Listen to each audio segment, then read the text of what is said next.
All right, we are live. Welcome, everybody, to FMA discussion. This is episode 237, and tonight we are have the pleasure of having the guest, Louella, who resides in Hello. Australia. For whatever reason, I thought you were California initially. I don't know where I got that from. So, Well, my cousin's in California, and I speak to a lot of people from over there, so maybe that's why. you know what? That could be it because I was like thinking. I don't know what made me think, but I could have sworn like California was in the mix somewhere there, but that would make sense. Yeah, maybe a cousin or what have you. So, but yeah, I thank you. I appreciate you coming on. Thank you. Thanks for having So, me. yeah, we're trying to push it, make it a big, as far as really pushing getting females on here. So we're trying to as many as we can. Yeah. So, uh, yeah, folks, if you're watching, tell us where you're watching from. Smash that like button. We're just getting started. So you mentioned so you moved to Australia at a very early age, and all that. Um, so you can't even, I guess you can't even compare, as far as compare and contrast to moving from the Philippines, because I mean, like you've mentioned, you were 1.5 or so, or Yeah, I was 1.5. I was born in Quezon City. I had family living in Australia already in Melbourne. So it was, I think for my parents, it was a decision as to whether or not to move to Australia or America. And because we had family here, they chose Australia, and it was much closer as well. So I think my parents were just looking for work. And I think in that time around the 80s, a lot of Filipinos were, traveling and looking for work elsewhere, because I don't know what was going on in the Philippines at the time. Maybe it was difficult. Yeah. So yeah, I always wondered that because I I was mean, young. there seems to be I never realized to the extent of how many Filipinos did pack up and move to Australia, and obviously, yeah, I'm sure it was, economically driven. You know what I mean? Yeah. And all that. So when you were there, like, what was it growing up like a kid there? I mean, the culture and what have you. In the Philippines I or in mean, Australia? Australia. I grew up around a lot of Aussies. So I guess similar to America, you'll have pockets of different nationality and groups in Yeah. certain locations. Over here, I grew up mainly around Australians. So my upbringing was completely Aussie. I didn't really hang around a lot of Filipinos except for my family. And that's about 20 of us here, or 25. Yeah, so that was that. Oh, okay. So then, would you just, I mean, any, far before we get into FMA journey, like, any exposure to the people there, the training? Because I mean, I know they have the kind of their own martial art there, the indigenous people there. When I had Tuan Jared on, he, or I forget who else, it might not have been Tuan Jared, but somebody kind of alluded to, when they were speaking as far as the culture there and what have you. Mm-hmm. I wasn't exposed to FMA at a young age. I didn't even know it existed. So it's not very popular here. I think in America, it's more widely known. That's why when I started getting into it, I wanted to promote the art because no one here really knows about it. I mean, I didn't know about it. My family, I don't even know if my family knew about it. So yeah, I didn't have that exposure. I didn't even grow up in a martial arts environment because I took that up at a late age. So I don't know the culture behind martial arts either. And when I started doing it, I think I started at a place called UMA, and they do karate, FMA, like Philippine combatives, and kickboxing. And I just noticed how differently the Filipinos were organizing their classes compared to the karate classes. And like I'd watch the karate classes, they were all really structured, everybody was lined up, and then uniforms. Uniforms, belts, everything. And then as soon as the Filipino classes started, it was chaotic. And I thought, oh, this reminds me of home. Like I feel comfortable in this kind of environment where it's sort of organized chaos, and everybody's everywhere, everyone's talking to everybody. And then, you know, I kind of spoke to my instructors back then, and I was like, I really like this class and how you handle it. And they're like, oh, actually, we get told off by our sensei all the time to structure it and make it more like the karate classes. And I'm like, oh, you know, like, why is that? Like, you know, why do we have to do that? Like, it's very different. Like, I understand that with Chinese martial arts and Japanese martial arts, that's what they do. But with Philippines, it's very different in my it thinking. totally like is. I came from a traditional background, like most of us around my age. Like, I started in Taekwondo before I was even exposed to FMA. And the biggest thing that stood out, besides it, you know, the complete contrast, you know, as far as the system, but was the whole class setting. Like, there was no rigidness. Like, it was like you mentioned, like, you know, there was no structure. You didn't have to line up. Like, class started, you had to be in belt order. I mean, stuff that I was accustomed to. So here I go to this open class, and it's not, I don't want to say it was a free-for-all, but it was so much more lax, where everybody could just kind of go talk to one another. You didn't have to worry about, like, somebody walked by you bowing. It just, it was refreshing to me. Like, I was like, I was sold. I you know, I never went back to any traditional martial art to this day. And so, but actually, no, you made an interesting comment, like how it kind of paralleled your home experience. And I'm just wondering if that's how it kind of started, if they kind of took like home life and just the interaction of home life and just naturally brought it to the classroom. I'm wondering, I'm not saying I have the answer. I'm just curious, you know. I mean, that's how my family worked. Like, because there's 20 of us and we could all be in the same room. You'll have multiple conversations going on at the same time. And, you know, you kind of listen to all three going on, and you kind of pick and choose which conversation you want to join in. And if you want to join in, you just yell out from across the room. You could be in the middle of a conversation with somebody else, but you're just yelling at somebody else over there. Going, hang on. You know what I mean? And it's like, oh, okay. So in the martial arts world, you know, it really did make me feel more comfortable knowing that they conducted it that way. And I don't think the guys that were running it had any intention of changing their structure. They didn't seem like they wanted to. Unless somebody walked by that. So this class that you're referencing, was it, so it sounds like it was a place where all the styles were there. Now, the actual instructors that were teaching FMA, were they Filipinos themselves, or were they Australians? They were Australians. Everyone that I've learnt from so far has been Aussie. It's because of where I live, where I was living. So that was also interesting, because some of them spoke a little bit of Tagalog, and I wasn't used to hearing Australians speaking that language. Right. Wow. So that class that you're referencing, that the kickboxing and all that, what style were they teaching? I'm not sure. They just had kickboxing as their style. No, I mean, but the FMA, like, what were they teaching? Oh, Philippine combatives. I think it's Julius Malagrito's style. That name rings a bell. Okay.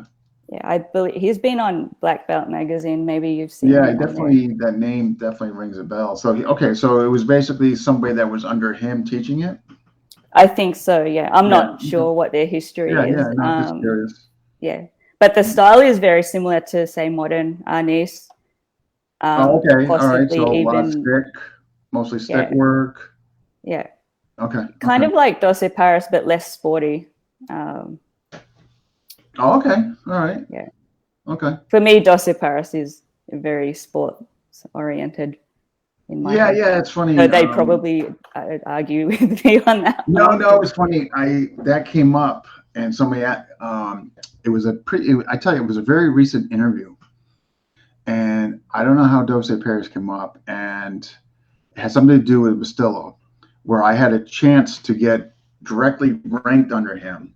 And so my instructor was about to present me. He was coming, and I elected not to go because I didn't.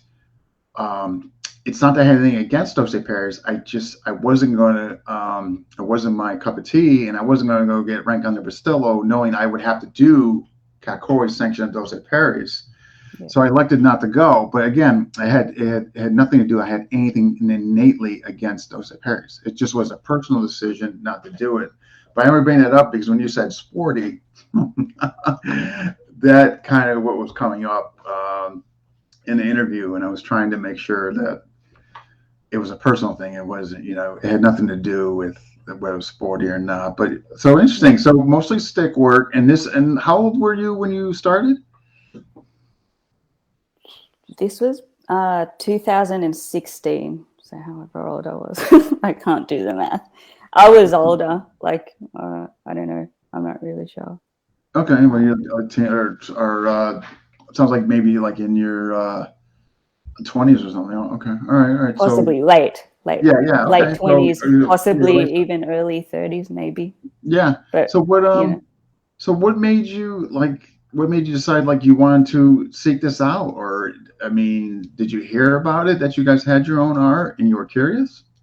So I finished my studies in Indigenous cultures and art history, and when I was studying, actually I started off with art history, and when you're studying that here, you're learning about European art culture, and what was missing for me was like all the other countries around the world, and I'm like, well, how can I learn about what's happening in Africa and Asia and even South America, like if they're not really including that into their curriculum. So I took up Indigenous cultures to try to fit some of that in, and it helped me to really understand what was happening in terms of around the world, people who've been colonized, and that included me. Like I didn't think that it would be about me, but it ended up being a personal, a personal journey as well, and getting to know what happened to the Philippines, what happened to my people. And then after that, I was at my friend's martial arts store. So they own a chain here in Melbourne. And I was just in there having a chat with her, just saying hello. And she was saying to me, oh, we just bought some new Filipino weapons and we've got them in. And I was like, what do you mean we have Filipino weapons? Like, what? Since when do we have Filipino weapons? And who in Melbourne is using it? And by the way, who's using these Filipino weapons? Yeah, and they're all swords as well. I'm like, what? Wow. So she kind of introduced me to it, and she was telling me about UMA and that I could go there and learn it from them. It was interesting. But yeah, so wow. I mean, So when you're taking this class, I mean, like, what appealed to you, like in regards to what you were seeing from your art, from your culture? I mean, like, was it the weapons? I mean, what really, gravitated towards you to want to continue? I think it was learning a part of my culture that I didn't know existed. I've been interested in Philippines in general. Like I've been trying to go there every couple of years just to learn about myself and learn about the history of Philippines and the different locations. Like I don't know if you've been there, but depending on where you are, like you could be up north, you could be in the middle of Philippines or down south, but it's very different everywhere you go. There's always something new to learn. And this was just another thing for me. Like it had nothing to do with it being martial arts. I had no interest in weapons. It was just to learn about the culture. And because I had finished my art history, I thought, well, this would be a great way for me to practice my own art. So I took up designing new sticks as well, because I saw that from the sticks that we used to practice with, there was only maybe 4 or 5 different designs. And I thought, I'm surprised there's only 4 because this is Philippines, and Filipinos are very creative people. So I'm like, well, I'm going to take this on and promote this up, because if I only just found out about it, I'm sure there are other people like me in Australia who also don't know about it. Yeah, who are maybe not aware. That's interesting. So through like kind of finding yourself and getting a better understanding of your culture, you joined an FMA class and kind of, Yeah. I guess the rest is history. So how long did you stay there? I mean, was it a while or? I actually wasn't there for a long time. I was there for about a year.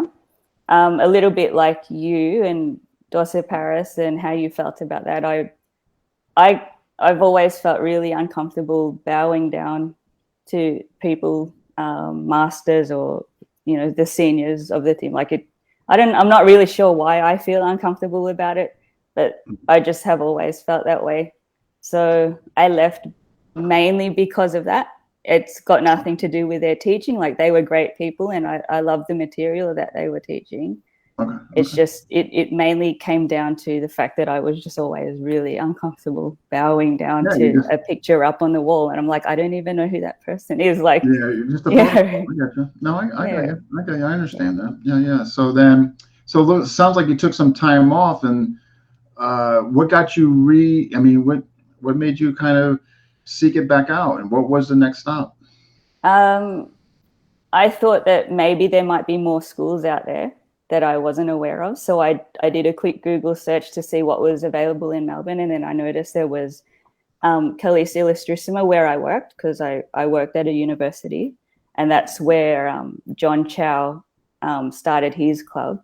And John Chow is based in Queensland, but he would visit every couple of times a year to help the group out there. So I started learning Ilustrisimo straight Mm, after, and I found like I didn't have to do the bowing, I didn't have to do yeah. anything formal. It was like a bunch of students coming together, chatting at the beginning, and then getting straight into it. And it was Mm.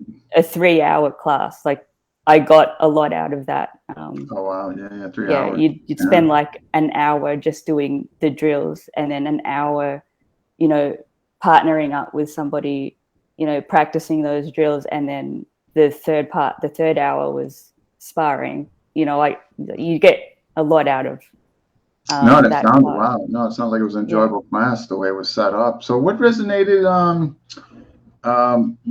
with you with Kali Susmo that you wanted to stay there and get more?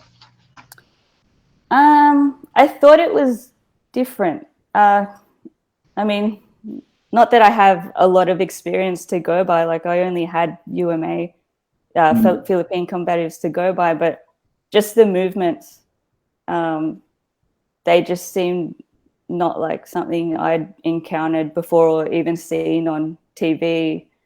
Um, I don't know. It seemed to really bring me back to Philippines for some reason. I thought it Mm. was something that was traditional. I don't know, in a way. I'm not sure, really. It Actually, I just think you spoke could be differently right. to me. Yeah. I mean, the fact that you say traditional, I mean, being a sword-based system. I Yeah. mean, I mean, yeah, I mean that makes sense. As Yeah. far as like bringing it back. To me, it was just the elegance of the I mean, KI is a very aesthetically pleasing system. I mean, when you Yeah. look at it, even though it's really direct and and all simply direct, directly simple, some of the cliches that go along with the system, but it is a very aesthetically pleasing system. I Yeah. mean, when you watch it, it just their movements are just, especially with Espada dagger, the double weapons. It's appealing, and yeah. So would you now you stayed there a long time? I'm guessing until what, COVID or that whole situation? It was before COVID. I was there for about 3 years, and then they shut down, Uh, unfortunately. yeah. We're all still connected on Facebook, and we've been trying to get together, but I think some had children. Someone else just never wanted to teach. I think he was thrust into the teaching sphere, but he never really wanted to do it.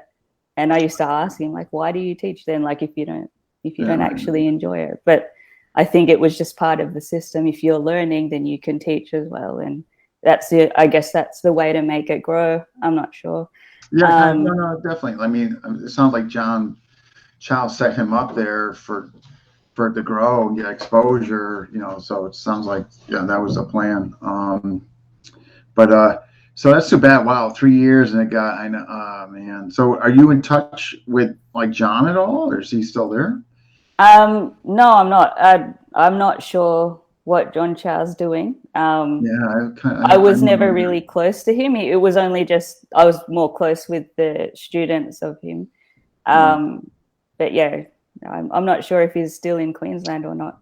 He I was don't. an older I don't guy, so know much whenever he used, about him. I don't know. sorry, what was that? I don't know much about him. Like I know the name, but I don't know if he's still there either. Yeah, I don't know. He's an older guy. When he came in, he'd come in with a walking stick, and I'd be like, oh, I'm curious as to what this guy's going to teach us. But then as soon as he starts moving, he's quick. He's so fast. Okay.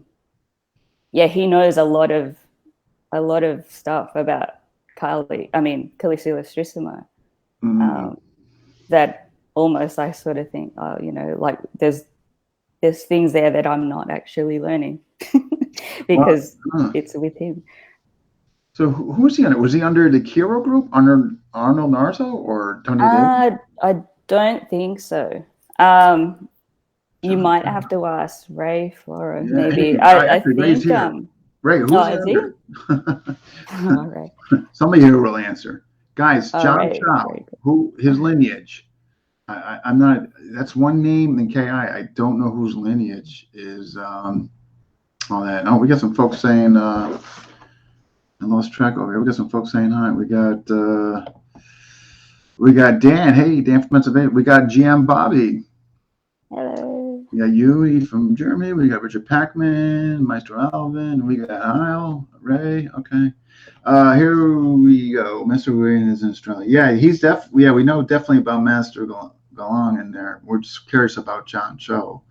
Just because I definitely know that name. I'm just wondering his lineage. But somebody will answer here. We'll find out. Yeah. Before the interview's over. So now that unfortunately, there's not much going on there. I know you're in contact with the students. Have you tried to pursue it elsewhere, or because I know Ray Galong, like somebody just mentioned there, like Kyle just mentioned here. He was one of the 5 pillars, but then obviously you got Ray Floro there too. So have you tried to pursue with anybody else or get together with people to keep practicing? I think after I made Ray Floro's stick, I asked him if he had students here in Melbourne because I am interested in Kalisi Ilustrisimo. I did try out PTK online for a year. I tried out Doce Paris with Master Andrea Wheatley for a month. But none of them really spoke to me as much as Kalisi Ilustrisimo. So I think I'm still. Yeah. Sorry, a bug. Yeah, no, I'm saying when you get hit by like something that really resonates with you, it's hard to not follow that up or or have something else replace it or substitute it. You know what I mean? It's hard. Yeah, that's true. And I'm not saying anything negative about the other systems. Yeah.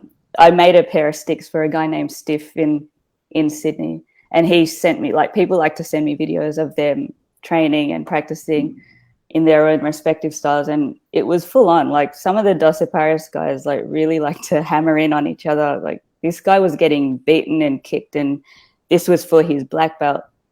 But it didn't really speak to me as much as Kalisi Ilustrisimo. So I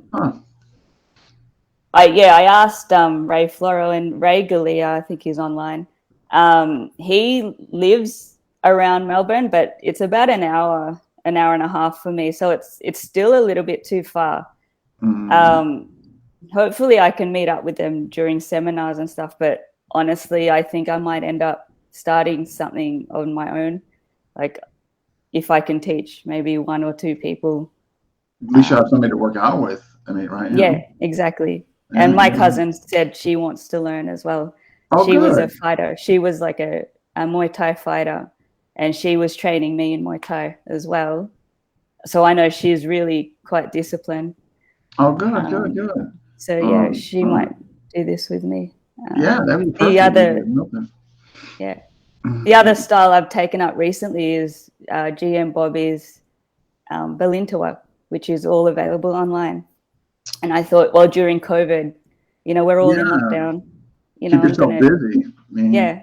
A lot of people have been doing that. Like this whole COVID thing, I think is really, I mean, while it was bad and definitely, but I think it opened up a lot of doors. I think people really improved their online curriculum and their modes of delivering the information. That's one thing I noticed, that people really like, because they had to. But you mentioned you did a year of PTK online. What branch? This was the Pekiti University. Oh, Tuan Jared.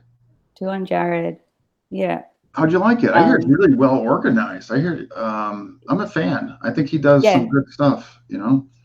Yeah, it's really good. But a year, obviously, I didn't really get to know, a lot of it, because I seriously spent a year just on footwork alone.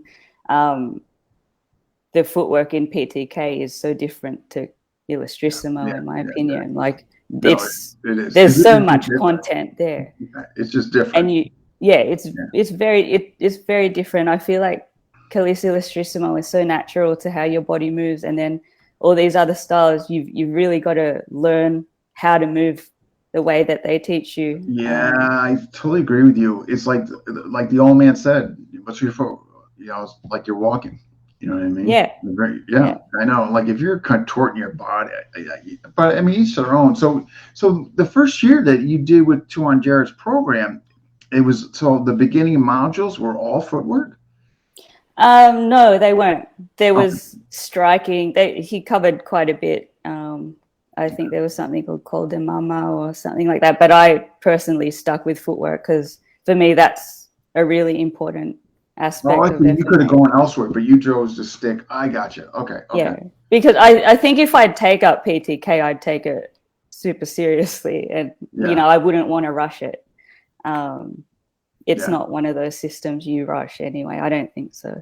It's depending on what's sanctioned, and not that I'm all knowing in PTK, but just a lot through the interviews. And that the reason why I like Tuan Jared's organization is that they really seem to evolve out, and not that others haven't. I'm certainly not putting down others and all that, but and he really gets into the tactical, some of the stuff, and all that. And so he's somebody. I'm actually concerned looking at it. Not that I want to go knee deep in PTK, but there's enough there that he does that I like, I guess is what I'm saying, and all that. So I was curious to find out what you felt about it, from you doing a year of it, so you trained. We had Andrea on here. Wow. So you trained with her too. She's close by? She's not close by. No one is. She's not close. I live in the heart of Melbourne, like the city is right behind me. But everybody lives and trains and practices about an hour, almost 2 hours away from me. And no. I know. Plus, it was Dorset Paris, and it just didn't really resonate with me as much. But she's great though. She's very supportive of women in martial arts. Oh yeah, we had her on. She seemed great. Yeah. I mean, I didn't interview, Tom did, but I caught part of it. She seemed great. So, all right. So you during the COVID, you chose to try out some Belintoa. Did you personally reach out to GM Bobby? No, actually, it was June Occidental. Yeah. I saw him moving, and I thought he was so fast that I wanted to know how they train and why they move so quickly. And I just saw it as being really different to Kali's Ilustrisimo. And I also wondered, how would that work with Kali's Ilustrisimo? Could you still block the same way? I think it was their blocking and their defense that really drew me close to the Engaños are really in KI I agree.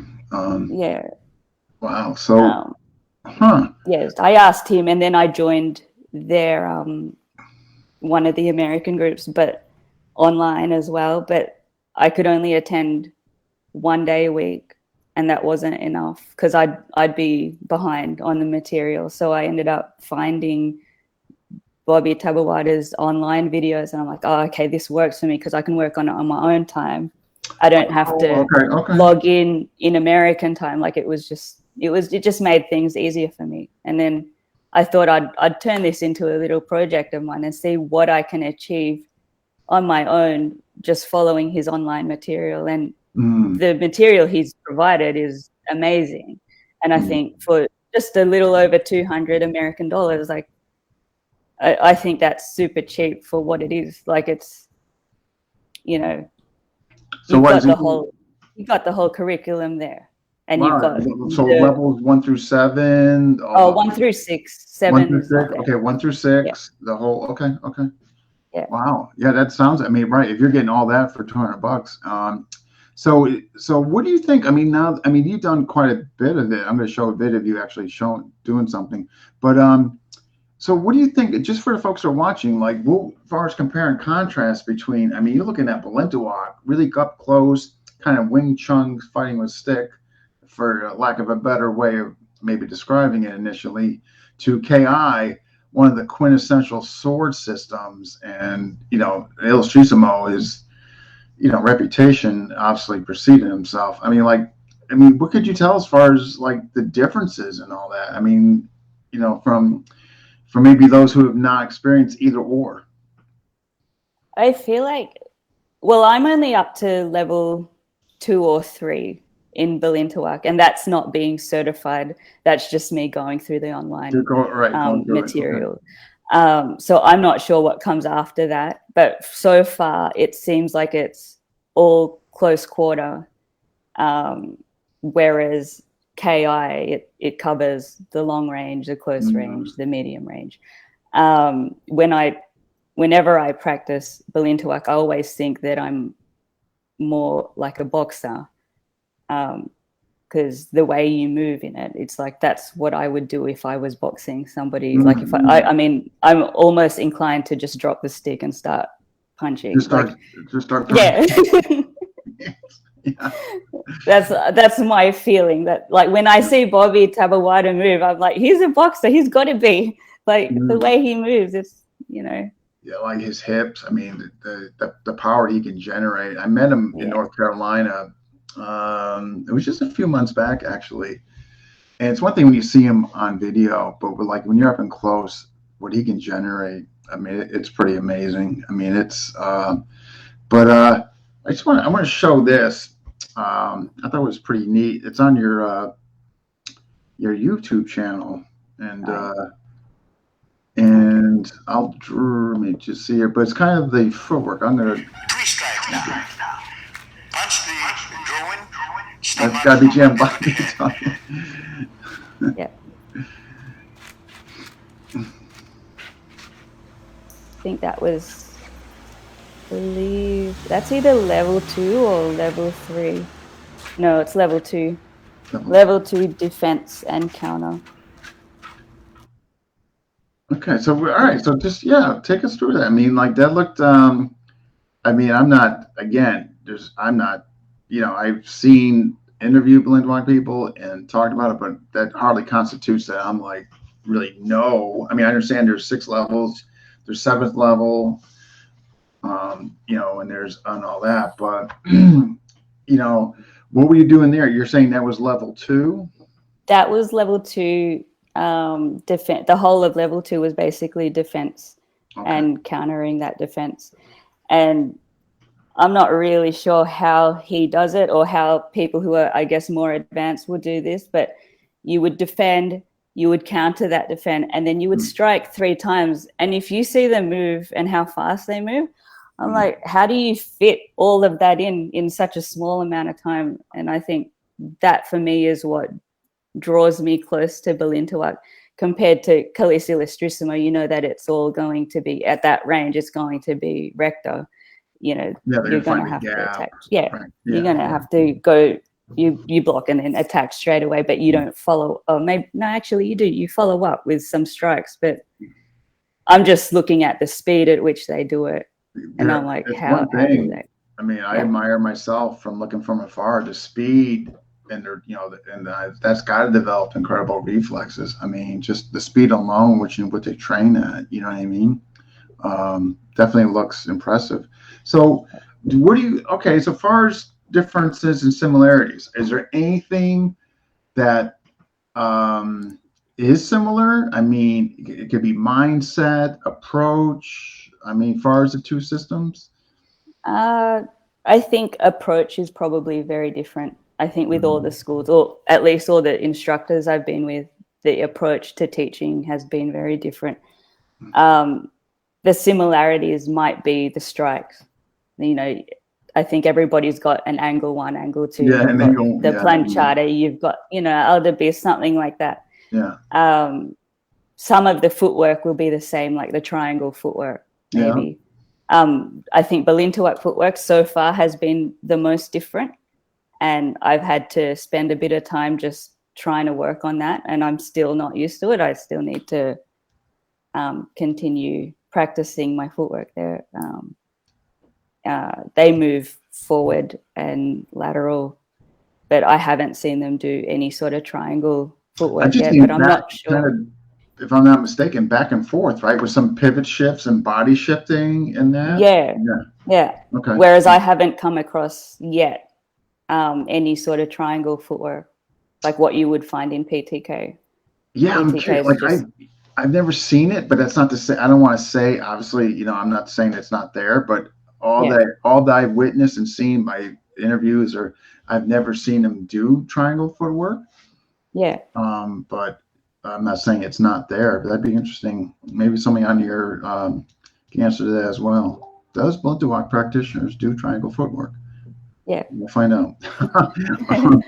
So so have you got a chance to like mix it up with somebody, kind of like when you're going to counter, you're going here, check the hand, but all this. I mean, just some of the stuff I've, again, just seen on videos. Have you got a chance to attempt that with anybody yet, or no?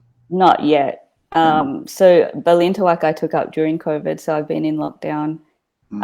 They've opened just recently their club, which is about 30 minutes away from me. Okay. So I'll be joining them. After I give birth, I'll be practicing. And I'm looking forward to that. Is that coming? Is that you're expecting pretty soon? In March. So I'm getting bigger. Yeah, I'm in my 3rd trimester now. So it's harder for me to move, harder for me to breathe. Once that happens. Well, you got even more appreciation for you doing this now, then, because you're coming on in your 3rd trimester. So unfortunately, I haven't been able to practice it. Oh my gosh. But, yeah. I mean, that goes without saying. I mean, right. So, but the goal is that once you have birth and get things squared away, situated at home, you want to check it out there? Yeah, absolutely. I can't think of it. Like, I don't want to do this by myself. It's painful doing this by myself. Even Ilustrisimo, like, I'm dying to spar again. Like, if you know all this knowledge, like, why wouldn't you put it to practice, really? I know. That's my feeling. It's been such a frustrating time for many. I mean, but it's just, and I hear Australia, I hear they're pretty tough there as far as, like, just from reading and hearing. I hear it's we can't do anything. Like, I could can't go out. You got to wear your mask everywhere you go. You've got to check in. I'd be locked up. I wouldn't do well there. I wouldn't do well there. Man. Right. The world is free and moving around, and we're watching that on TV. I tell you, like, I talked to, I don't know if you're familiar with David Foggy. He lives there. I forget where he lives. Really nice guy. Every once in a while we message on, and he just tells me, like, it's just tough over there. It's just, like, he's talking about, like, he mentioned, like, maybe going to move into the, I forget what he called it, but I guess it's a pretty secluded area or whatever. We're outside of, anywhere. But I'm like, why don't you just leave the freaking country? No, it makes sense. There are people who have actually, they've just moved out of the city, moved up north where it's a little bit more freer. Melbourne's ridiculous. Like, Okay, he did. That's what he said. Like he did mention north, where like out secluded yeah, area. Okay, all right. yeah. Plus, it's nice up there. I mean, it's hot weather. You've got the beaches and stuff anyway. Yeah. Yeah. Sounds like you guys thinking about that too. No, I wish.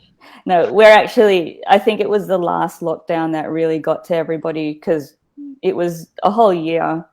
And then all of a sudden the premier was like, okay, you're going into lockdown again just because there was maybe one or two people with it.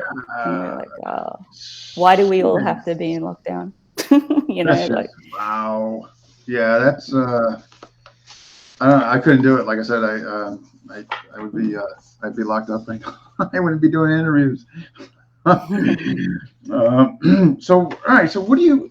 I mean, as far as the two, you know, are those two systems you think you could find yourselves going deeper into, assuming like everything kind of worked out and was able to, as far as your schedule and what have you? Are those the two systems you'd like to continue to pursue? I'd want to pursue Belinta work temporarily. I don't think I don't know if I'd take that on long For term. long term, like actually go through the grading and what have you? No, I don't. I'm not really into that sort of stuff anyway. Like the whole grading thing. I think that's what really drew me to KI, is that you don't have to do all of that. I'm interested to learn the art. I'm interested to learn what they have to teach. I respect them and their system and the way they do things, and I'm not trying to change anything, or it's just that I couldn't see myself pursuing it forever. It's just something I want to try out. I guess it all goes back to when I first started, which was all about learning about my culture, and all of these systems represent my culture, and it's like, okay, well, I'll spend some time with it and see how I go. Yeah, but assuming, if you were able to get somebody in KI, somebody happened to move close by you, things just worked out, like, is that something you would pursue deeper? Yeah, absolutely. Absolutely. If the guys started again, like if I could get them to start KI again, even if we just meet up once a month, I don't care. Like, I would do it. Yeah, just to keep what you have sharp. Yes. And, absolutely. Well, hopefully things work out with your cousin. And you can start, working out with her and all that.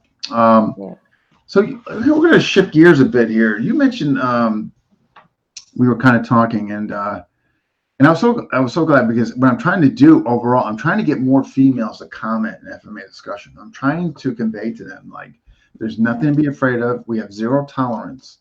Like, if you say or do something like that or like that, we either warn you or we kick you out.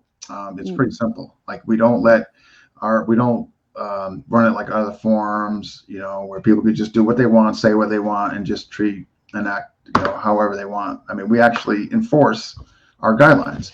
So I was so happy to see, like you were commenting, like, oh, right, hopefully we'll get more females to comment. But the post I'm referencing is that you were, and it was regarding the post on loyalty, and I'm trying to recall who even started. I lost track of that, but it's something you feel pretty, you feel is important. So what is your take on loyalty in regards to instructor or system? I think, everyone each to their own. If you want to be loyal, be loyal. Like, when I'm talking about loyalty as well, I was referring to being loyal to one person or one school and literally not going anywhere else. I mean, if that's your thing and you find benefit in that, then go for it. But then when I was curious as well as to find out if anyone practices that, especially in our generation where we're not really taught to be loyal. People don't really stay with their jobs as long as they used to. Like That's people used true. to, Good point. people would be loyal to their work and stay for what, 10, 20 years. And now it's like 1 to 3 years. And then people will keep moving and finding jobs elsewhere. You know, you find people in relationships, even like people aren't as loyal as they used to be. Like people, it's just, why are you laughing? Like, it's just, it's true. You know, we've got we've got the internet, you know, it's easy for people to meet people so quickly. Like it, you know, like, do people still practice loyalty, like in terms of martial arts? I know that was something practiced with, I think, Chinese martial arts or even Japanese, that you would be loyal to your master. I think it's our tradition, is it this? Definitely. Yeah, tradition. So is it still practiced? It looks like by majority of the answers on FMA discussion that most people aren't loyal to, in the description that I've given it. Some people define loyalty differently, obviously, but you know, yeah, I'm finding that a lot of people like to branch out, learn different styles. Yeah.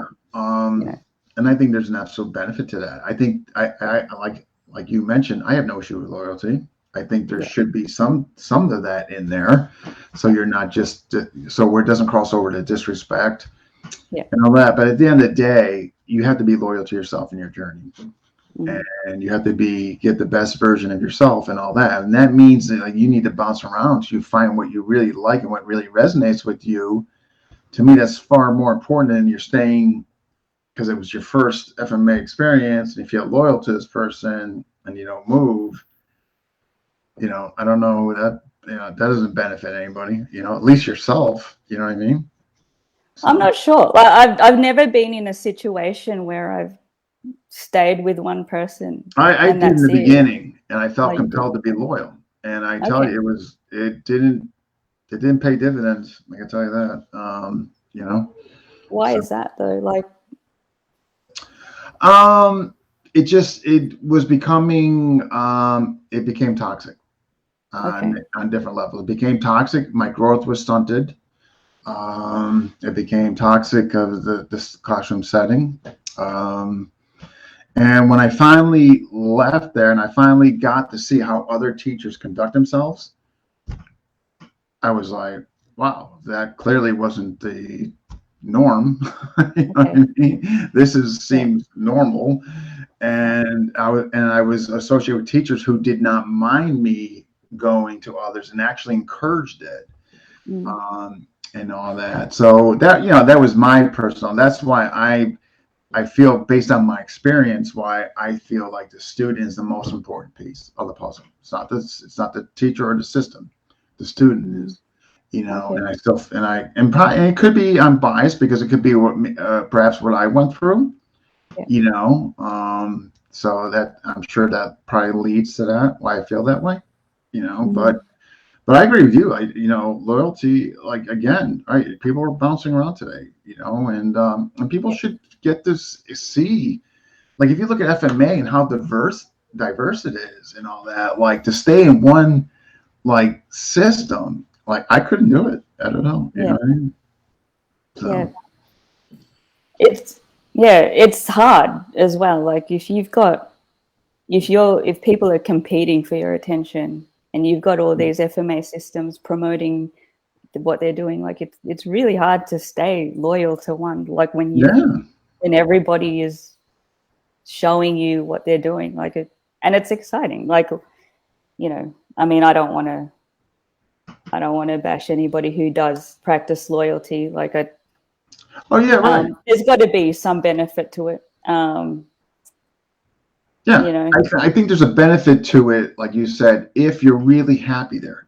If you're really happy in that system and you love it and you love that journey, just being there, and I think that's great then. I think that then there. But if you are just staying there to be loyal to the person just because that was what was instilled in you or what you think you should do, that's, to me, then that's iffy. But if you're enjoying it and you really like the system and nothing else really perks your interest and you're really happy where you are and you want to move, then I think that's great. You know what I mean? That's not, I mean, that could be really healthy to that individual. you know? Yeah. So, but I'm still waiting though. I'm still waiting for that one person to be like, I'm loyal.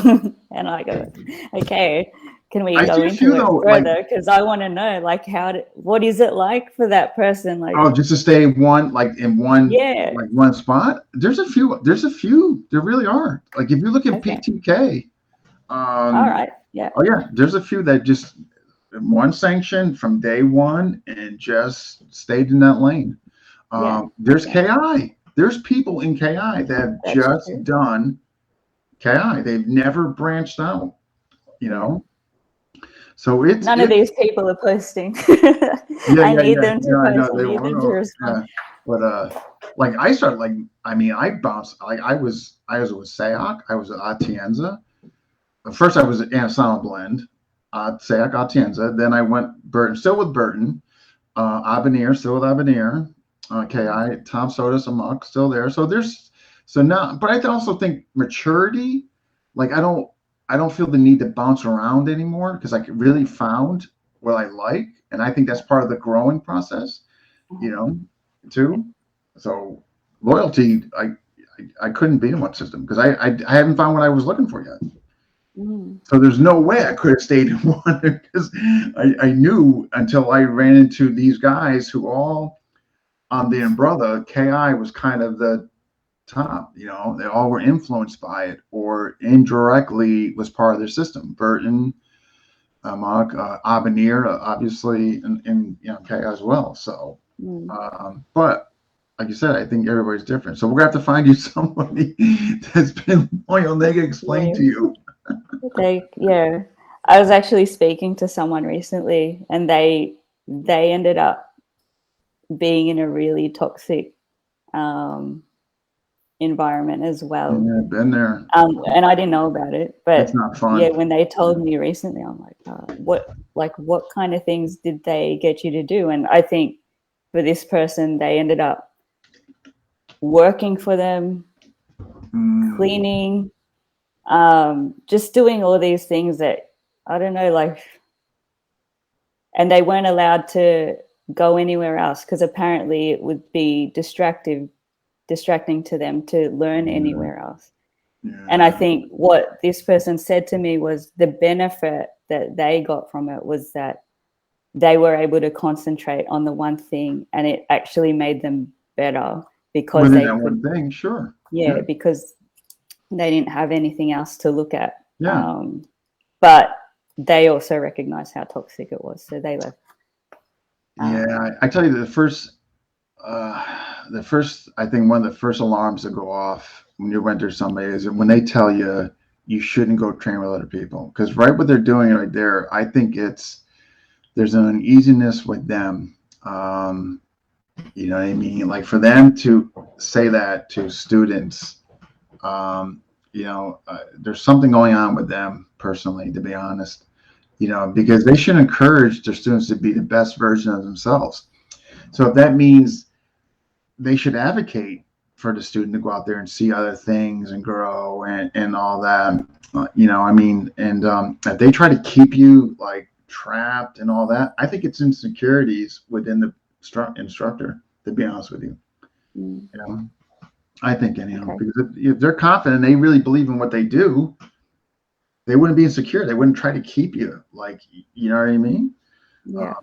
That's how I feel anyhow, as far as that. And I think that kind of ties into loyalty. We got Vaughn Cavan. Oh, okay. Juan Gian Bobby did explain some of the footwork, Louella. So, okay, so here's what he says. All right, so it is, okay, so forwards and backwards, and then your regular walk, yeah. And then once you understand the basics, then we proceed to the multiple attack footworks. Okay, so yeah, it sounds like they do branch out. Okay. Okay, yeah. Maybe I haven't reached that level yet. Yeah, that's all right. And then we got also loyalty. From his different, I was given Supreme Grandmaster Award, but my loyalty and respect to my instructors, I would not go over.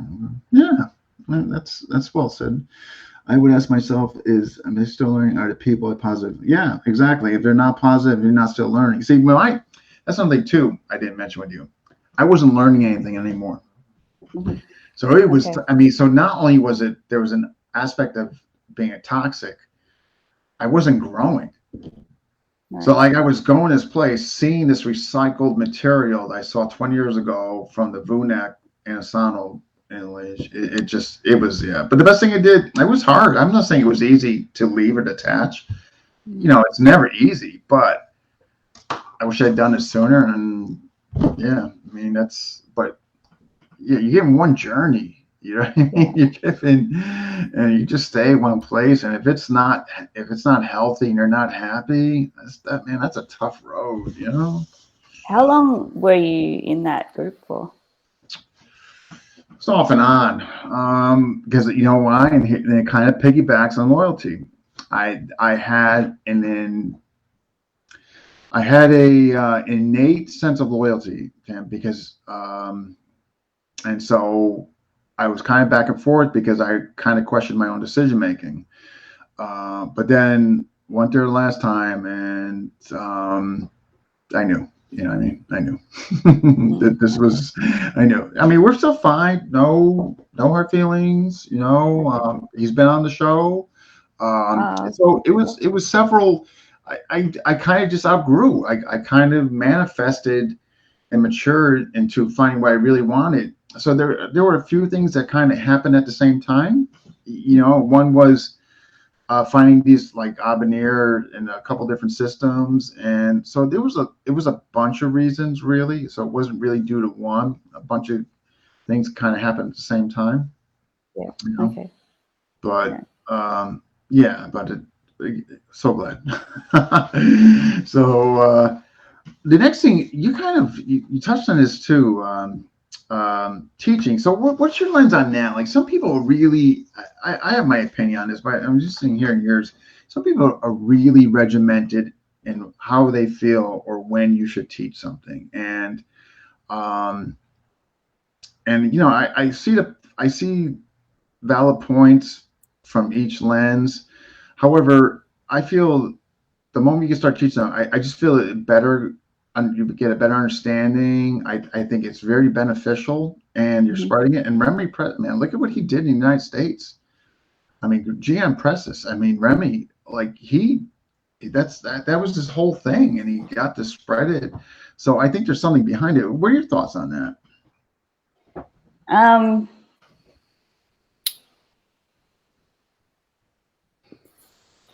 I've never been interested in teaching. Okay.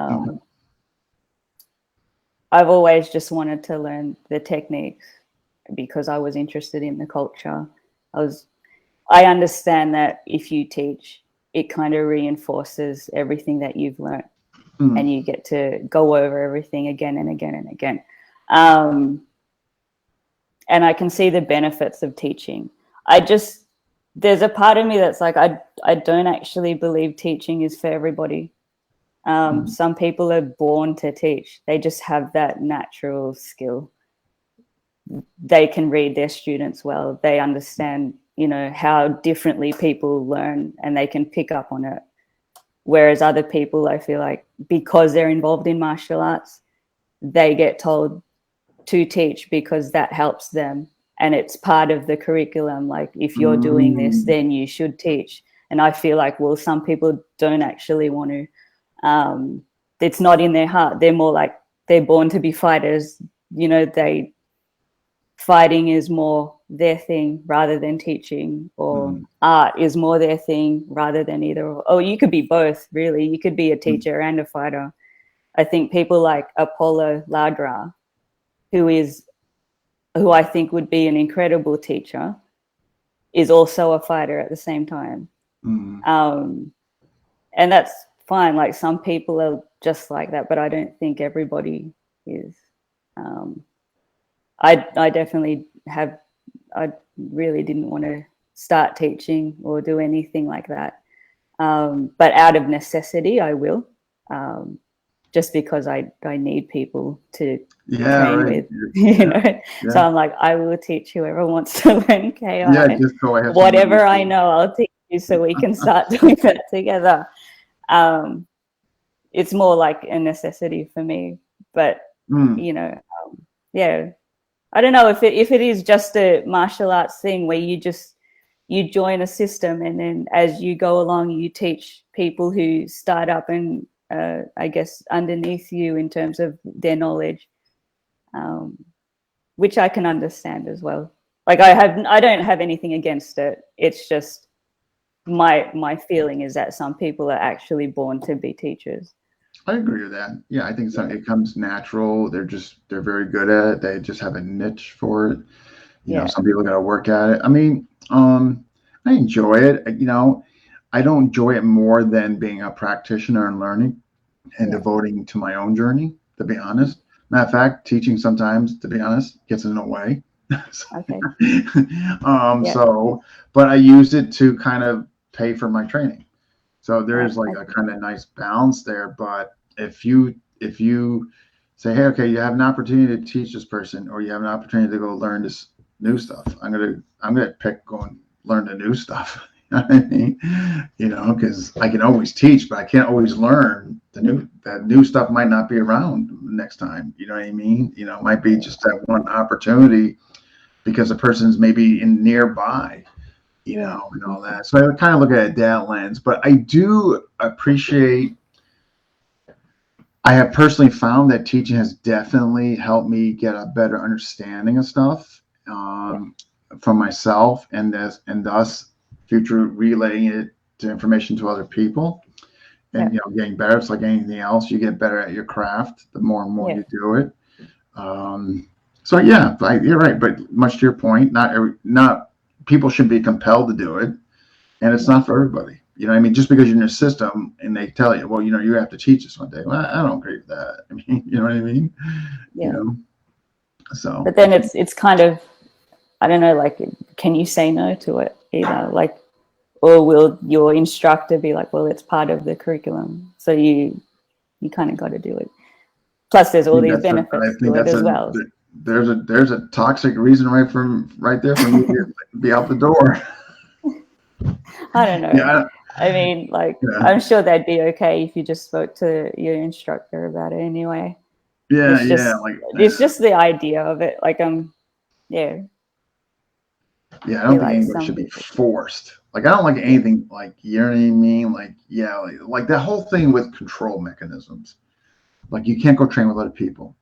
You shouldn't go train, or you have to teach. Like anything, there's like control mechanisms. That I don't do well with that. That to me, that's stifling. That's stifling somebody's journey or what they want. You know what I mean? Like I don't know. Like here's the thing: you can always get people to teach. There's always enough people out there that want to promote, want to propagate, want to spread the art. You don't have to force it. You know what I mean? Like, so I definitely don't agree. With that. So that's my 2 cents on that. So just if anybody else has chimed in on that, I'm sure we will. But GM Bobby's watching you. Just kidding. He's great. Jeez. So we're gonna branch off. So I want to thank you again for the sticks that you donated for the raffle. They were just so ornate and beautiful. When did you start? Like, what was the inspiration for you to even start thinking about doing this? You mentioned something about it early in the interview about you saw like 4 or 5 patterns of sticks and you thought we could probably do better. I guess. Yeah. Well, that's pretty much where it started. I'm like, this can't be it.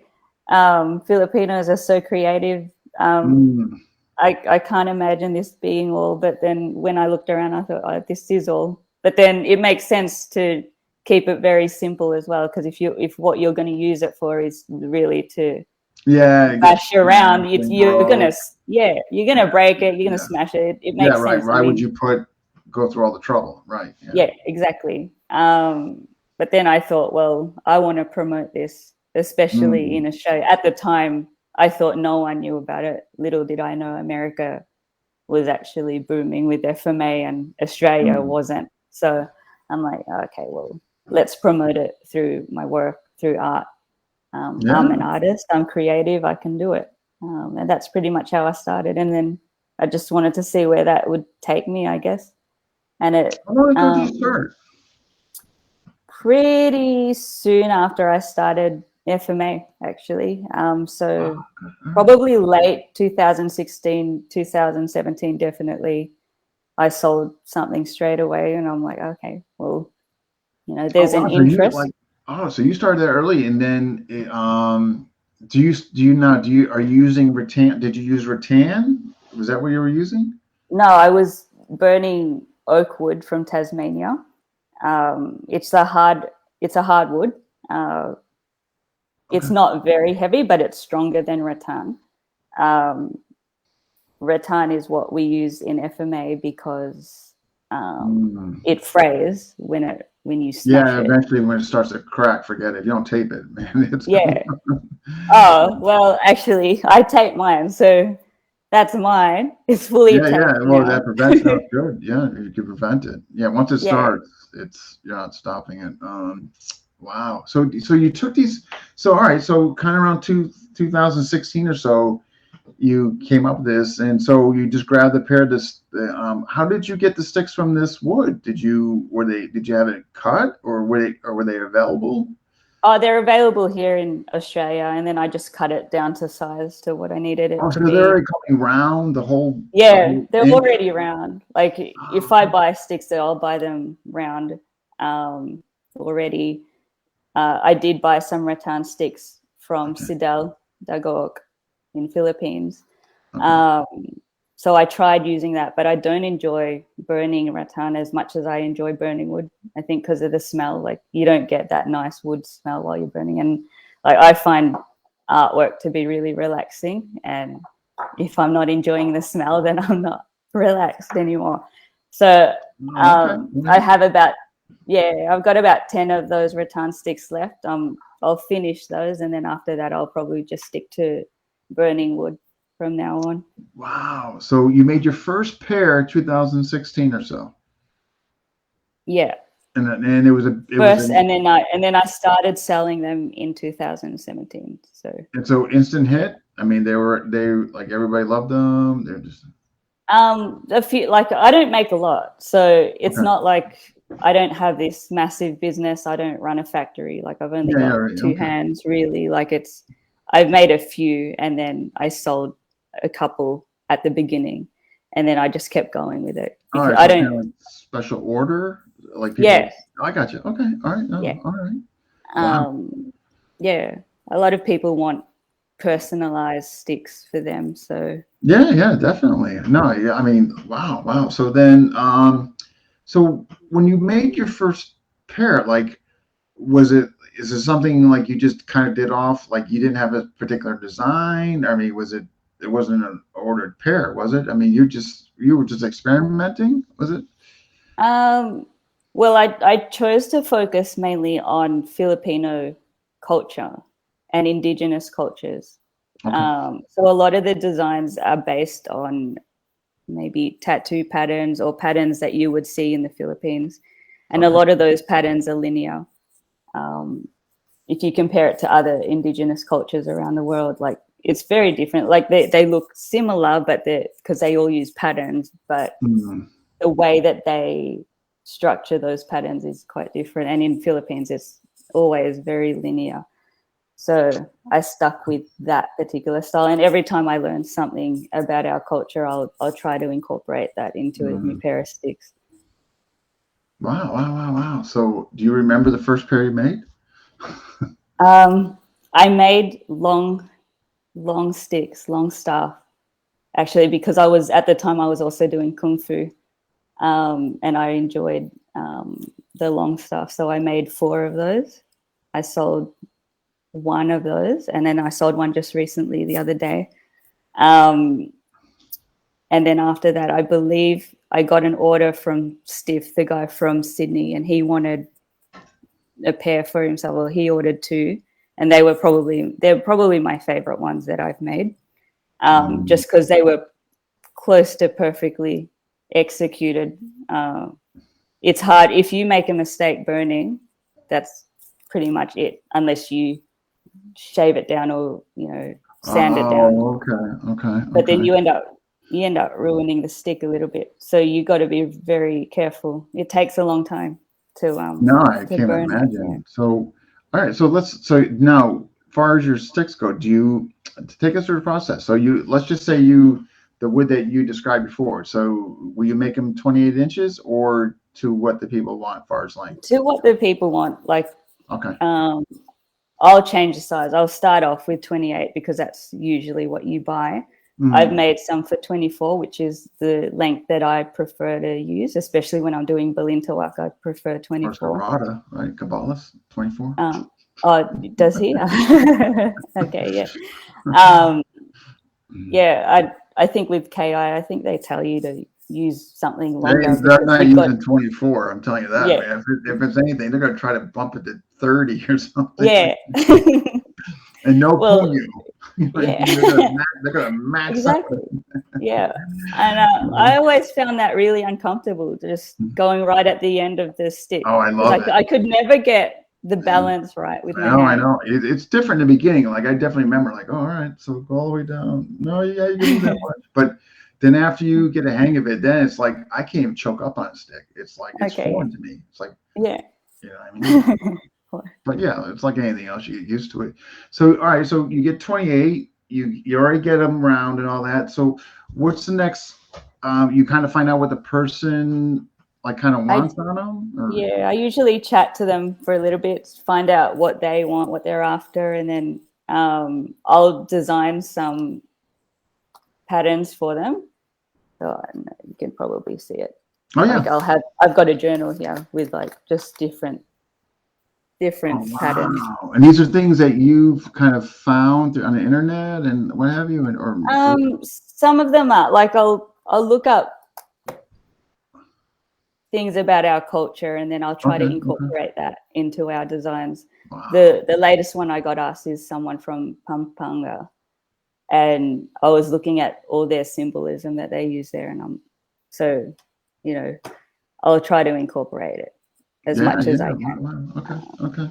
So I'll design that, and then I'll approach them again. I'll show them, and then they'll pick whatever one they want, and then I'll go back and then work on it some more, come up with a few more designs, see if I can improve upon what I did. If they like it, then I'll start burning it. I'll start drawing it onto the stick and then burning it. Usually takes about 2 weeks. Yeah. Okay, so that's a process. You draw it first, and then all right, yeah. And wow. So now drawing it, so obviously, like you're it's definitely gonna help to be an artist, like you just mentioned, as opposed to just trying to freelance. Like, so how's the burning process? So what does that entail? I have a handheld burner, so I don't use a blowtorch. So with the elixir sticks that you find at the stores, like these ones here, they usually okay, all right. You've seen those ones. They use a template, like a metal template, and you just put the template on and you use a blowtorch. Oh, but so the way I do it, blowtorch over the template. Oh, okay. Yeah, that's what people do, and that's why you can create it really quickly that way. But the way I do it is I use a handheld burner, and I painstakingly, one at a time, do all the lines by myself, which is why it takes a long time to do it. Like just generally speaking, on average, like a set of 28.6, somebody wants a pair where they don't get too crazy on it, but like, how long does it take you? Just, I guess, average. Probably 2 weeks. Really? And that's so like, and how is that like a couple hours every day or here and there? Yeah, something like that. A few hours every day. I mean, I'm working a 9-to-5 job as well, so I've got to fit it in around that. But the whole process. Jeez. It does take. So and then you draw. So with your handheld thing, you're cutting it through there, making all designs. I imagine you got to be careful that the depth is got to be like consistent, right, and all that, and yeah. I mean, it's quite like I like those little imperfections, but I try to keep it as consistent as I can. Yeah. And then now, do you paint them afterwards? Because it's some of the sticks I was looking at looks like some were kind of painted, or is that you do that as well? I was testing out painting, to be honest with you, to see what it would look like and how far I could go with it. I haven't really pursued painting as much. Yeah, so some of them are painted. I think because before I was burning sticks, I was painting, and I was doing some oil painting. And I thought, oh, maybe I can start doing that, but I don't know if I'll go in that direction. Yeah. Now, do you get a lot of orders, or kind of here and there, or whatever? Or? It's more here and there. Like I wouldn't say like I couldn't turn this into a full-time business or anything like that. Like it's just because it's not like something that people can really use for their martial arts. Like no, they can't smash. You wouldn't spend that much money and just smash it. You know what I mean? Like some people come to me. Yeah, exactly. Some people come to me and they'll tell me they want to use it, and I'm like, you don't want to spend that money. yeah, right. Exactly. Just support your local martial arts store instead. Like it, All right. So what do you Wow, that's amazing that that one day you decide just to do this, and because everybody speaks so highly of your work. So I mean, like what turned like just an experiment, obviously one day, is like really turned into something that people are like really love what you're doing. I mean that set that you donated, I thought was incredible. I was looking like, God, could I ever do something like that? And the answer was a quick no. Oh, really? Of course you can. I'm waiting for people to join me on this. Like, I don't think any art movement has ever succeeded on its own, like just with one person. I've always thought you need a lot of people working on, like even just FMA. I don't know of anybody else that does what you do with sticks. I'm not saying there's not. I'm sure there is, of course. I just don't know of anybody else that is doing what you're doing. With sticks. I think there might be a few, or they're getting into it now and they're starting. I'm excited. I want to see what they produce. I'm hoping for it to happen. I mean, if you look at the history of European art, like even like movements like Impressionism, like you'll always have a bunch of artists doing the same thing, and that's what helps propel it forward.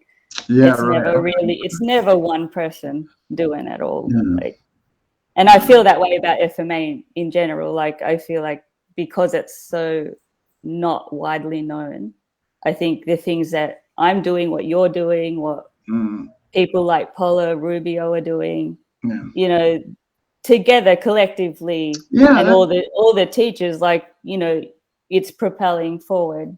I think so. Slowly but surely, I think so. Yeah. What do you got to show as far as your work? Let's see. What do you got for show and tell? This one. Wow! Look at that. That's got the metal leaf on top of the wood as well. So when you say so the middle leaf. So how did you do that? Wow. You had to add like a Japanese wood glue first, and then you stick the metal leaf on top of it. Wow, looks beautiful. Wow. Yeah, I try to keep the designs close to Philippines or the culture of Philippines as much as possible. So this one is representing the gold that was found in Philippines pre Spain. Okay. Philippines was known for its gold, and I don't know if I can't remember if you said I don't know if you'd been there. I'm overdue. Manila. You're overdue. Yeah, overdue. Yeah. I asked every other day to go there, and but here now with the variant, now is not the time to go. But true. But I do have to get there for sure. Definitely go. There's an exhibition in Ayala Museum and they show all the gold that Philippines had back in the time. Really? Wow. It's beautiful. Like, it's a very deep, rich gold. Okay.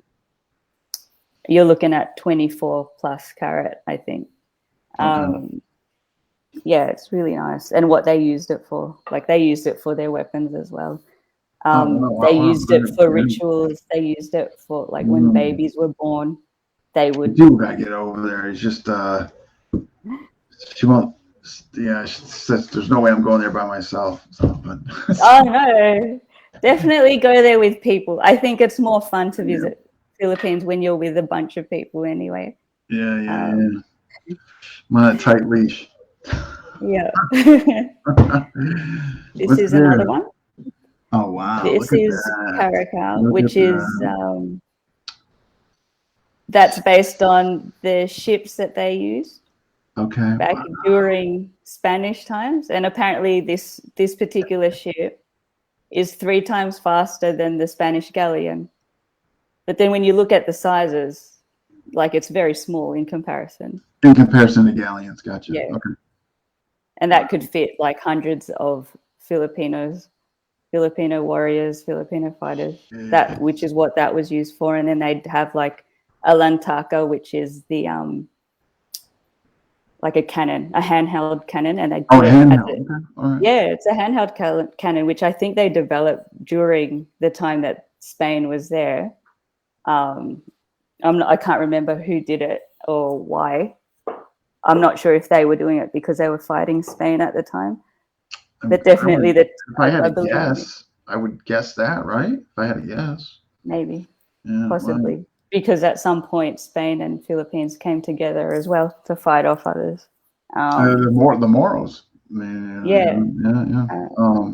So now, are those sticks spoken for? Are those you're doing those for customers or? No, so those ones I did on my own. Oh, you did it on your own. Okay. Yeah. So. Wow. So Paulo, if I'm not mistaken, didn't Paulo cover, like, do an episode regarding you and your sticks? He did. He did. Yeah, I'm so appreciative of Paulo, actually. I think when I first saw his work, I just thought his videography was amazing. You can buy the most expensive gear in the world and still not be able to produce what, like you need to have he's done incredible a lot for me, like promoting me in the channel. I mean, just selfless. Like he didn't have to do that. He chose to do it. And wow. I mean, those sticks, I'm trying to see if I can pull up the ones you donated. Just in case people, I'm pretty sure I still got them from, I'm going to find out right now. I'm supposed to have a chat with Paulo, actually. You are supposed to have a chat with Paulo? Yeah. I'm supposed to jump on a podcast with him. Oh, hopefully he makes that happen. Here we go, folks. For those who've not seen, these are the sticks that Louella donated to the Christmas raffle we had. And they're just so, how do you, like the reason why I'm asking about, I guess, the painting, because it looks like those are painted or somewhat. Wow. They're not painted. What wood is it? Is that rattan? Is that the other wood you were speaking That's wood. That's wood. Oh, maybe that. Okay. Wow. Just, man. How long did it take you to do those? Same thing? 2 weeks or something? Same thing. Yeah. Oh, probably less. I'd say less for these ones. Really? Yeah? Yeah. Wow. Probably about a week, I reckon. And that's all the same thing you were talking about? You drew it first and then you kind of with the... Wow. Yeah. That's incredible. Man, freaking Dan, who's on here earlier, I think he's the one who's winning those, man. That's some guy. Yeah. I should have told you I was next in line. Oh my gosh. Sorry, Dan. But wow. So how many orders you got now? Like I got about 3 people asking me at the moment. But I can't burn anything until after this baby's born. I was gonna say, just that's because gotta of be. all the smoke. Yeah. Yeah, right. You can't be doing that. So then after that, you got 3 orders. I'm sure after this show, you're sure you'll be. Yes, Dan's still here. They should be here in a few days. They're beautiful. Can't wait to see them in person. Yeah, Dan, you're lucky. I should have. Oh gosh. Wow. So yeah, I'm sure after this you'll get a few more. I mean, gosh, they're just so wow. Man, Thank you. Danny. So what so what's well, I know you got the baby coming and all that, but after the baby, like what do you have what's your goals? I mean, what's the future for you as far as after things get settled with you and the baby, and and like what's the plans? The plan is, in terms of FMA, I want to continue with Berlin to work and join this club that's near Yeah. me. I really want to meet the woman who's teaching. She was referred to me by GM Bobby. Oh, she's under GM Bobby. Oh, then Yeah, she's got to she's under be. Oh, Bobby. she's got to be Yeah, solid, right? Yeah. yeah. Yeah. I'm assuming so. Who knows? I might end up loving it and Yeah. continuing and pursuing it. Hopefully I can get 1 or 2 people to help me out with KI, Yeah. because I'm dying. Like, I Yeah. really want to do it. In terms of my artwork, I'll still make sticks. I want to have an exhibition and bring Well, you FMA should. into the Yeah. art world, and actually start promoting it in galleries and things Oh, like you that. should totally do that. Yeah. Yeah. Yeah. So I just need a body of work, and I'm working on a few things right now. I've got all my Yeah. No, sketches I'm now. Yeah. sure that's going to be a huge hit. Wow. What about your partner? He won't train with you? You can't get him to. He has no interest in this at all. If I bring it up, it's like, stop talking about it. You talk about it too much. I'm like, Oh, so it's one of those deals. yeah. Jeez. He's So, all right. He has, like, I think he's very a peaceful kind of guy. Like, he likes to chill out a lot. So anything that involves fighting would like just take him out of that Zen mode. So I'm like, okay, oh, well, so it would contradict his mind. I got you. I think so. Yeah. Yeah. Each their own, sure.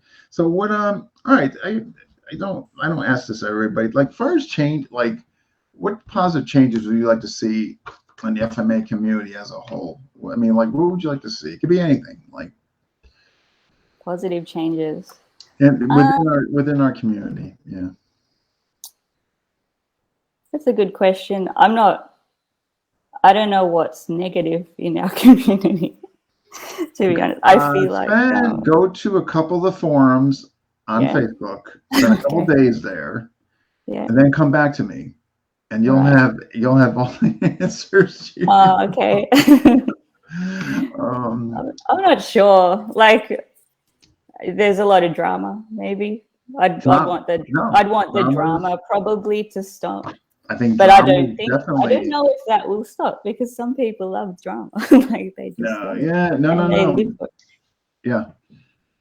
Drama seems to go hand in hand, unfortunately and sadly, with FMA. And I think I have a few reasons why that's done. I think it's, but yeah, definitely the drama. Although we don't allow that in FMA discussion. It's just not allowed.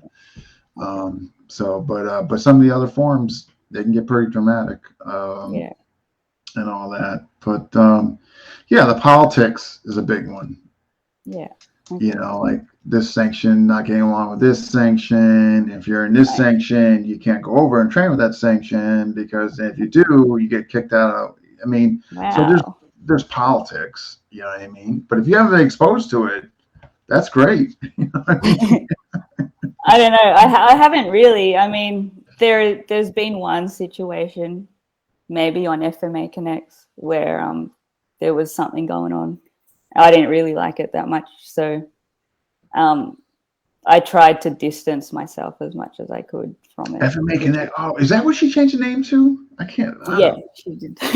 Okay, you know, it's funny because I was asking Brian Rodriguez the other day. I'm like, because I was gonna. Matter of fact, this is why I wanted to share like the flyer for you coming on. Right. So I couldn't find a thing. I'm like, Brian, did she change the name like of the thing? It's like it's FMA Connect, and I still couldn't find it. I don't know. Maybe she booted. She might have booted me. I don't know. So. Oh no. No, I'm just. I'm not sure. I think there are like two groups. One that's open for everybody, and then there's one for just the women only, which is private. I know the one for women's private, and I think what she did was, I think the other one, I think it's a page. I don't know if it's a group anymore. Oh, okay. I'm not sure. I'm not sure either, but I couldn't find it. So if it's a page, that would make sense why it wouldn't come up for me. So I'm almost I'm wondering if it was turned to that, but I don't know. Well, maybe I'll just have to reach out to Arlene and just see what's going on. But so so there was a little political. There was an incident, an issue, and I was just like, I can't. I'm an Aussie.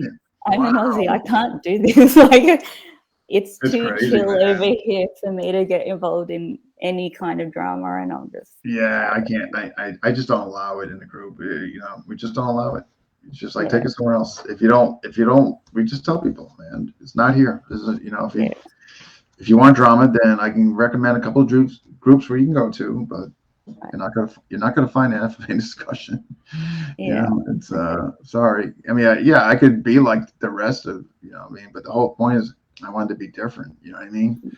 Yeah. You know, so a couple of people in the beginning said FMA discussion is boring. That's all right. Well, that's okay. Right.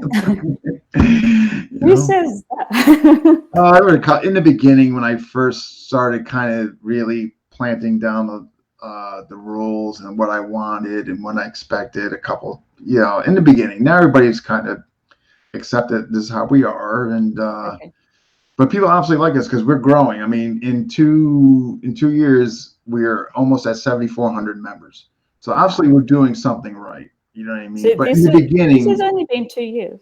Yeah. If I can get the channel now to mimic the group, I'll be in really good shape. All right. Okay. Because that means our money's coming in for charity would be freaking awesome. I mean, we would be like really, really, you know, helping people. But you know, we'll see. Time will tell. But yeah, it was just. You started? Sorry. I started my first interview was late October 2019. Okay. Yeah. And I was. What got you into it though? Like, what made you decide to get into it? I saw a void.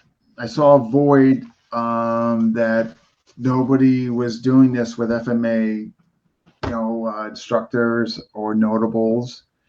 I was definitely influenced. I give by Dwight Woods. He kind of does what I do, but on the JKD, Jeet Kune Do side and all that. So he interviewed me one time, and I remember getting done. I'm like, wow, you know, this seems really neat. FMA needs this. And I asked his blessing. I ran it by him because he was you know, I wanted to run by him just out of respect. And I started doing it. And in the beginning, I was just wondering if anybody was going to listen, but it kind of just slowly grew and grew and grew. And and now but this could be an interesting year though. Like I was telling a few people, I think this year is going to really determine the longevity of FMA discussion. As far as the interviews, I mean, the group can stay there for eternity, but as far as the interviews, I think this is going to be because we've really interviewed a lot of the kind of the big names, even though our mission statement is not just to get big names, but also to get lesser known. But we're coming up on 238. Okay. So this will be like this will be an interesting year. Like, you know, how much longer can it go beyond this year? And I honestly don't have the answer for it. I don't know. Yeah, I mean, what are your concerns with it continuing? I've always told myself I will keep this going and continue doing this for unless two things happen. One, it doesn't yield results, or two, the results are toxic. And so far that hasn't happened. You know what I mean? Okay. So, but one of those two happens, then I'm out. You know what I mean? Okay. I'll put my attention to somewhere else on that. But so far it's so good. But I just think it's gonna get to a point where who do we interview? Or like, because I'm already starting to think of just, getting creative already, like just to a lot for, when like matter of fact, I made a post in there like, hey, we're looking for people in Central and South America. Yeah. Because we haven't tapped into that yet. Okay. Russia is next. Africa is next. So we're definitely making a point to be proactive and problem solve, but and there's obviously still more people in the Philippines, but with COVID and internet, sometimes it's just tough. It's not that we don't want to do it. It's just, it's hard sometimes, Okay. So sometimes I wonder if I just get somebody over there to interview, but that's a thought. But that's why I got, Tom, because he's in London, so he's closer. And plus he can handle the language barrier and all that. So, right. But we'll see where it goes. I mean, but I think this year is going to be, it'll be interesting to see if it can go on. Yeah. Because I always do that. Like at the 200th episode, okay, can I do this for another year? Okay, so when I come to 300, I'm going to be like, all right, well, do I keep going? If you're enjoying it and it's working, like, why stop? No, I do, and I think so. I definitely enjoy it, and I do think it's still positive, and I think it's still getting good, as far as compliments are concerned, and people are still happy. I think so. But the moment if I see a downturn in that, and we start becoming ineffective, or we're not reaching, then I know it's time to close up shop. Okay. So. Well, I like it. As I said the other day, I play it all the time. That's funny. I didn't know that. Oh, I appreciate that. Yeah. It's that guy again. He's on. Yeah. That's my partner. Are you listening to him? Yeah. This is the conversations I have with him about FMA. That's funny. Yeah. He recognizes your voice from the other room. Oh, that's funny. That's funny. Oh my gosh. Wow. Well, this has been great. I appreciate you coming on. Thank you. Yeah. I wish you best of luck with everything. I mean, first and foremost, the baby, and then everything at that. Hopefully, you can get your cousin, get you back into KI training, and then start making your beautiful sticks too. So thanks, Dean. Thanks for having me on. Oh yeah. Oh my God. I'll have to read all these comments. I can see Bobby's like. Posted so many comments. I'm scared to look at them. Right? No. There were nothing. In fact, there were nothing but positive comments. You could practice any kind Everybody's been so supportive as well. I get a lot of messages from Tuhons and masters. Oh, good for you. Oh, that's fantastic. Yeah, everybody's saying here. Rob saying your sticks are amazing. Tuhon Apollo. Yeah. Hi, Dan, and then Vahan Batista, not an FMA discussion. That's right. No spin zone. FMA discussion. So, but all right. Hey, if I don't talk to you, I mean, I obviously wish you the best and all that. I'm still trying. I want to get a bunch of you guys together. I'm trying to think of a theme episode. This is the part where I have to get creative. Like bringing you and a few others back on. I just have to think of a theme. What would be really good to bring you guys on? I already did one on women's self-defense, but I'm trying to think of what else. Oh, you're talking about women, like the FMA? Yeah. Like it'd be a few of these together at one time. We could do sparring. Yeah. That'd be kind of neat. Like, what you guys think of sparring? That'd be kind of neat. Yeah. Sparring would be great. Yeah. You'd like to mix up. We'll have to get a few others that like to mix it up, and then Trish Dong, she'd be good. She likes to mix it up. Yeah, let's do that. I'm gonna write that down so I don't forget. Theme episode: women that like to smack each other. No. Yeah, it's interesting how many women are involved in FMA. I feel like in America, I'm hearing stories in America that women are like they're the only person in the class, and then everybody else is male. Oh, Whereas yeah, in no. Australia, I've had that. I've had okay, shoots yeah. where there's only been one. Yeah, absolutely. In Australia, I've experienced different. Like, I feel like everyone's even. Like, there's an equal amount of women to men, and sometimes even more women than men. In some instances. I don't want to say. I'm sure, like in California, you could go to school and you probably would see like an equal amount. But I think some of the more rural states, right? I think you're going to see where it's maybe one or two. Okay. In my experience, but California, I bet you could probably go in a class and you probably see a handful. Yeah. All right, sparring. So you would agree to come on that? Yeah, absolutely. Well, I know Trish, and we'll have to think. Think of a third one. Who's some of you know that likes to mix it up in sparring? Think of a third one. We'll get them on. I got Trish. Trish, I know does. I'm not sure which of the women actually like sparring. Would you say Arlene? Arlene? Would Arlene Stevens? Arlene Stevens. Do you reckon she's? I'm not sure if people spar. That's the only thing. I don't know. I don't know if she does. I'm not saying she doesn't. I don't know. Yeah. Arlene, I'm not sure. I know Trish does. I know you do.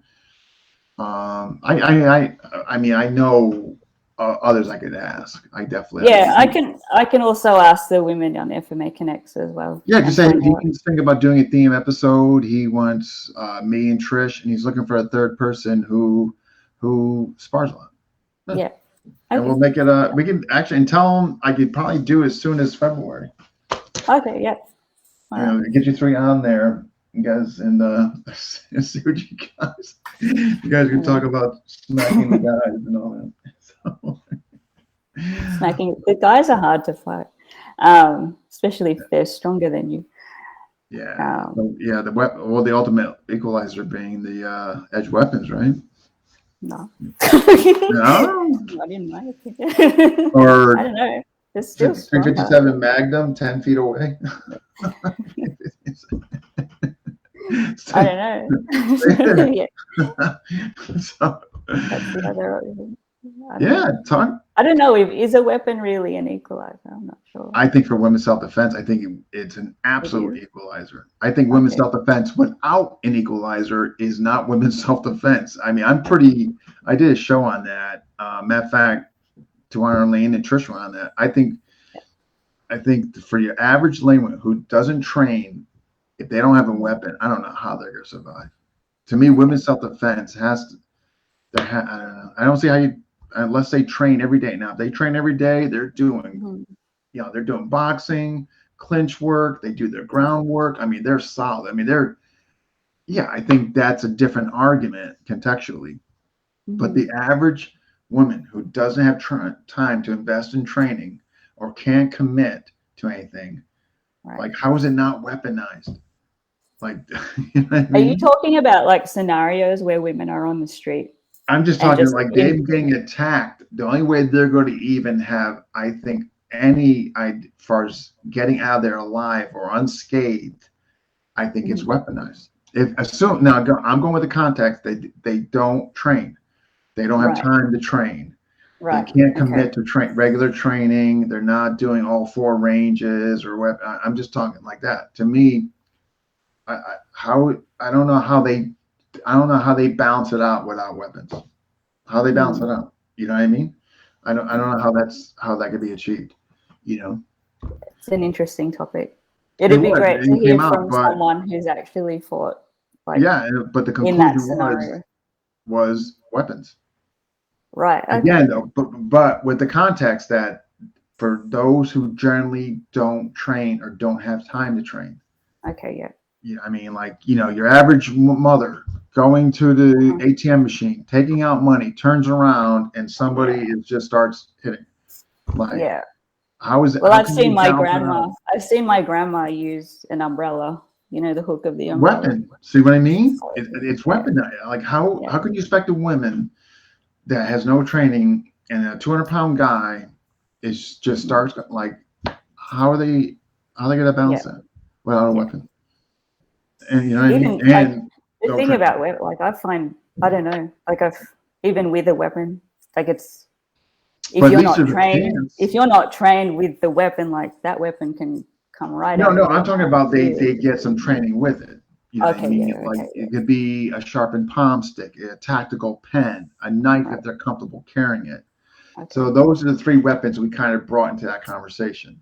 We left gun out, but we kind of brought some type of palm stick, tactical pen, hairpin. Brian was making those at the time. The hairpin we used. Yeah. And we said, like, you know, just gross motor movements, knowing how to just, you know, gross motor and all that. But I don't know. Like, I don't know how, you know, you make it an even playing field without it. I don't know. You know? Yeah. That's just my opinion, but I don't know. If somebody comes on something better, I'm all for it. So. Yeah, talk to them and let me know. We get scheduled for February. Okay, awesome. I will. All right. Sure. Thank you for having me. It was great to meet you. Yeah, same here. And thank you for coming on. It was a lot of fun. I appreciate it. So I'm going to download this and I put on the channel, and then you can listen to it. And then your partner could say, that's him. I know. My partner wants to watch this. I said, are you going to watch this online? He's like, no, I'll watch it once it's on YouTube because I want to see your expression. I don't like being on camera at all. I get really shy and nervous, and it, you know. Oh, you did fine. You did great. You did wonderful. It's just the feeling it makes me. No, seriously. I thought you did wonderful. Yeah, and the comments reflect that. So you did great. Yeah. Thank you. Thanks, everyone. Yeah. Well, and I'll post it to you. Well, actually, I can't post it. I'll send it to you in Messenger, the YouTube download, and you can share, you know, wherever you want and all that. Awesome. Yeah, but definitely stay in touch. Let me know who you can find for February. All right. All right. You take care. Thanks, Dean. Bye. All right. Bye-bye. All right. That was a good one. And Wednesday theme episode, Tuan Jared and Ken Jowers. We're going to be going over training police, or lack thereof, actually, when it coming to weapons. So sometimes there's some funding issues, and just the training, I got to be honest, it's just not there. Or if it is there, it's not good, unfortunately. So we're going to look at what Ken's a cop. He's going to give us perspective from being on the job. And then obviously Tuan Jared, who's trained a lot of the, that's what he does on the side, the whole tactical aspect of his association. So yeah, that's going to be Wednesday, 7:00. And you can check that out. And if you haven't already subscribed to FMA Discussion, please do so. We give all our proceeds to charity. And we've just been handing out a bunch over there to the Philippines, okay, and all that. So if you haven't, please do so. It helps us give more to there. All right, folks. Thank you for jumping in. I'll see you guys Wednesday.